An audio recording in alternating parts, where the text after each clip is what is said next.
Le plus important, ce n'est pas de savoir si vous êtes fort ou vous êtes faible au moment de la chute ou au moment de la crise. Le plus important, c'est qu'est-ce que vous faites de la révélation ou de l'information que vous apporte cette crise. Donc, si une crise vous révèle que vous êtes impatient, l'erreur, ce serait de passer les restes de votre énergie à vous blâmer vous-même ou à blâmer ceux qui vous ont mis en colère. Est-ce que vous vous connaissez vraiment?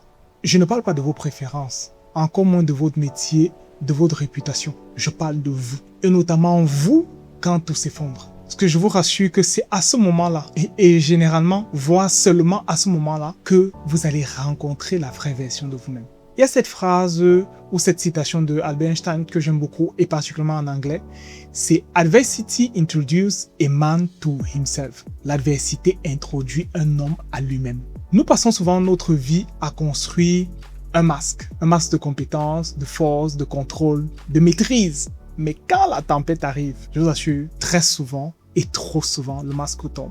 Donc si vous découvrez cette chaîne aujourd'hui, sachez qu'ici on parle de transformation durable et vous allez développer un leadership solide, devenir une meilleure version de vous-même, mais surtout libérer le potentiel que vous portez déjà et que vous n'avez pas encore pleinement activé. La plupart des gens, face à une crise, qu'il s'agisse d'un licenciement, d'une faillite, d'une trahison, d'un divorce, d'une maladie. En fait, ils vivent très souvent la même chose. Ils se sentent trahis, ils se sentent désespérés, ils se sentent blessés, ils se sentent abandonnés, ils se sentent abattus et faibles. Mais surtout, ils voient la crise comme une fin. Une fin à une saison, une fin à une époque, une fin à une carrière, une fin à un projet entrepreneurial. Et ils voient cela comme un fardeau à porter. Une punition qu'ils n'ont pas mérité. Et c'est là que le danger est grand. Non pas à cause de la crise elle-même, mais à cause de la façon dont nous le percevons. Aujourd'hui, je vais vous montrer quelque chose qui est contre-intuitif. Cette crise que vous traversez, ou alors cette crise que vous craignez de traverser, n'est pas la fin de votre vie. Elle va simplement marquer la fin de la version de vous-même qui ne vous sert plus, mais surtout les débuts d'une version beaucoup plus puissante.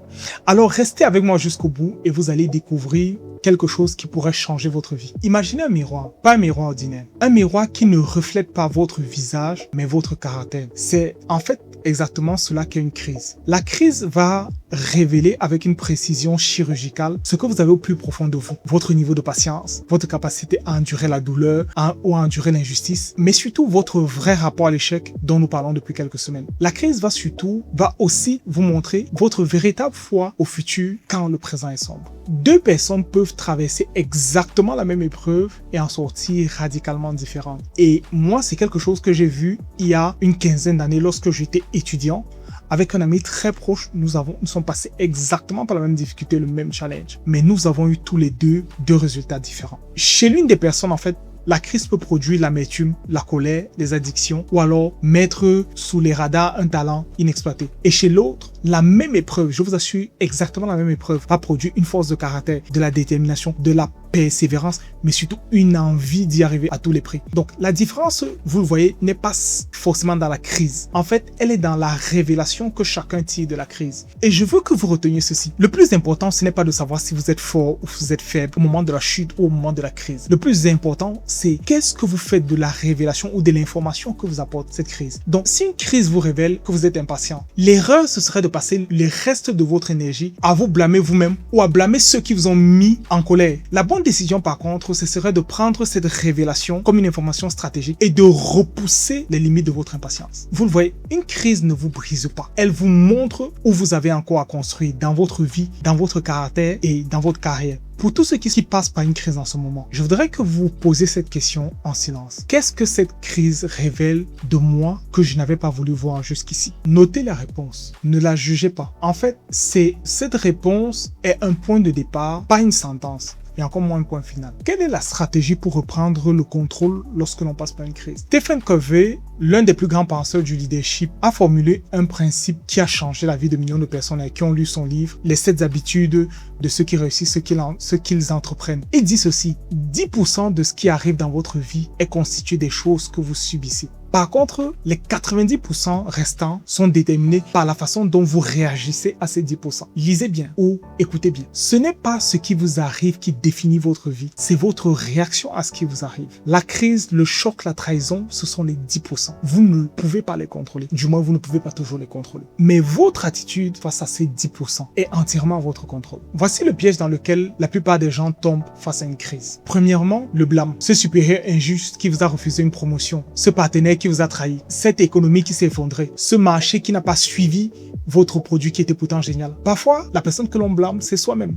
Et ça, c'est encore plus destructeur. Ce que fait le blâme, c'est qu'il vous défocalise de l'essentiel. Il vous défocalise de vous et de votre croissance. Par contre, vous pouvez être transformé et devenir un diamant. Pour cela, je vais vous partager une clé que l'on trouve notamment dans la Bible. Dans le Proverbe 4 au verset 23, la Bible nous dit « Garde ton cœur plus que toute autre chose, car c'est de lui que viennent les sources de la vie. » Ça, c'est un proverbe que je garde par devers moi, notamment en milieu professionnel lorsque c'est difficile et lorsque je reçois des coups de la vie. Pour moi, c'est pas simplement une métaphore, hein. Garde ton corps plus que toute autre chose. Je trouve que c'est une instruction de suivi. En fait, après des années à regarder des hommes et des femmes traverser des crises, j'ai fait ce constat qui ne me quitte plus. Il y a vraiment une différence, et une différence très profonde, entre ceux qui sombrent et ceux qui grandissent. Et cette différence, très souvent, elle est liée à la façon dont les uns et les autres ont protégé ou non leur cœur. Sincèrement, ce n'est pas un jugement. Je ne juge personne. C'est encore moins une condamnation. Mais c'est un fait. C'est une remarque que j'ai faite et que j'ai confirmée par l'expérience. Et c'est précisément pour vous, le fait de comprendre cela, qui vous permettra de vous relever et de changer votre situation. Garder son cœur, c'est refuser de laisser que l'offense prenne résidence en nous. C'est décider que la trahison de quelqu'un ne deviendra pas la trahison de nous-mêmes envers notre propre avenir, envers nos valeurs, envers notre foi. C'est choisir de ne pas laisser le rejet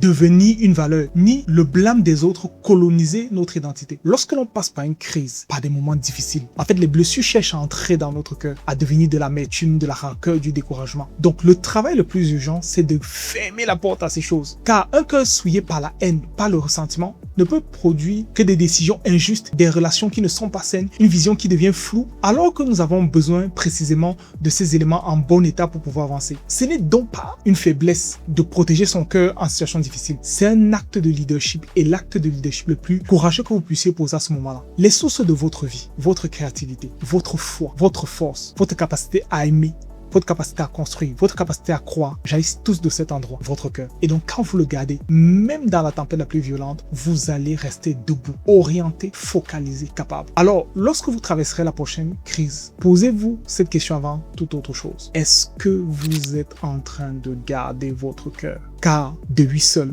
viennent les sources de votre vie. Comment y arriver? Ici, je vais vous partager un outil concret qui m'a beaucoup aidé et que je connais depuis l'université. En fait, c'est le Kaizen. Je peux vous partager cette philosophie sans même le nommer, mais je trouve qu'il faut remettre à César ce qui est à César. En fait, le Kaizen, c'est une philosophie japonaise qui consiste en une amélioration continue. Et son principe, il est radicalement simple. Chaque jour, on choisit de s'améliorer. Chaque jour, on choisit une petite amélioration. Quelque chose qu'on peut faire qui va nous permettre de remonter la pente. Et c'est très important lorsque l'on passe par une crise, parce que lorsqu'on passe par une crise, par des moments difficiles, on n'a pas toujours la capacité, le regard de pouvoir faire 10 choses à la fois, de pouvoir avoir le focus qu'on a souvent, de pouvoir driver 10 projets en même temps. Non, parfois il suffit d'une seule chose sur laquelle on travaille chaque jour. Envoyer un message d'excuse, envoyer un message de pardon, lire un livre sur le pardon, travailler son cœur. Et en fait, c'est la somme de ces petites choses au quotidien qui va séparer ceux qui grandissent au travers de la crise de ceux qui sont enterrés au travers de la crise. Donc, même lorsqu'il y a le chaos autour de vous et que tout brûle,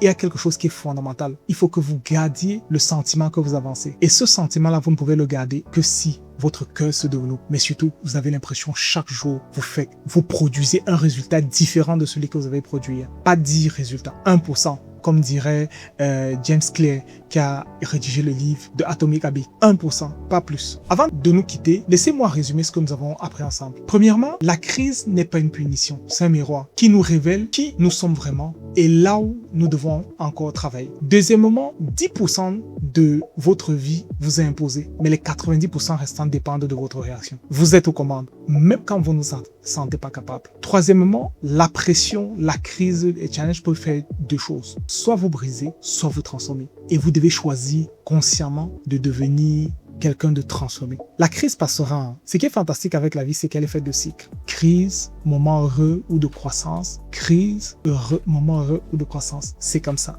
Ça se passe ainsi dans votre vie, ça se passe ainsi dans la vie de tout le monde, y compris celle de Bill Gates ou Mark Zuckerberg. Donc la crise passera et je vous dis, c'est une certitude. Elle passe toujours. C'est comme une tempête. La tempête finit par passer. Mais la vraie question, elle est et reste ceci. Qui est-ce que vous serez après la crise? Ne vous laissez pas pousser par vos problèmes, mais laissez-vous guider par vos rêves. Je voudrais vous dire que vous n'êtes pas ce qui vous arrive. Vous êtes ce que vous choisissez de faire avec ce qui vous arrive. Et ce choix, il vous appartient dès maintenant. Je vous demande donc de faire 3 choses simples avant de vous laisser. Prenez une feuille, identifiez une chose que la crise par laquelle vous êtes passé a révélé de vous, honnêtement. Écrivez un petit changement que vous pouvez mettre en place dès demain, pas la semaine prochaine, demain. Mais surtout, partagez cette vidéo avec quelqu'un qui est actuellement dans le cyclone, quelqu'un qui a besoin d'entendre que cette tempête n'est pas sa fin et qu'il peut la traverser par la grâce de Dieu.